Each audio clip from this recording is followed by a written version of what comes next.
In today's video, I am going to teach you how to use Brevo Sender.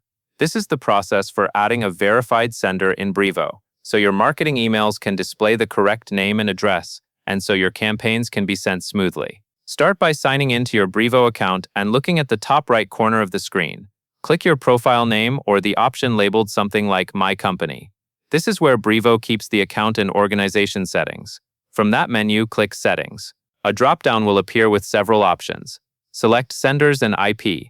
This area controls the identities you can send emails from, which is important for deliverability and for keeping your brand consistent. Once you are on the Senders and IP page, click Senders. You will see a list of any senders that already exist.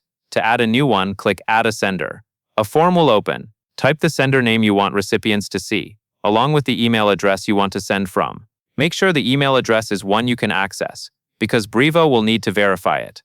When you are ready, click Save. After saving, go to your email inbox for that address.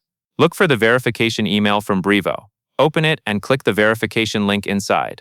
This step confirms you own the address and activates it as an approved sender.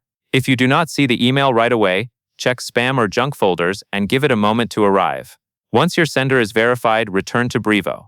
Now you can use this sender in a marketing campaign. Click Marketing in the main navigation, then select Campaigns. Start creating a new campaign and choose Email. Enter your campaign name carefully, since it helps you identify the campaign later in your reports. Then click Create Campaign. As you continue building the email, you will be able to choose your sender details. You should now see the newly verified sender available for selection, and it will appear as the sender for your next email. And that covers everything you need to know.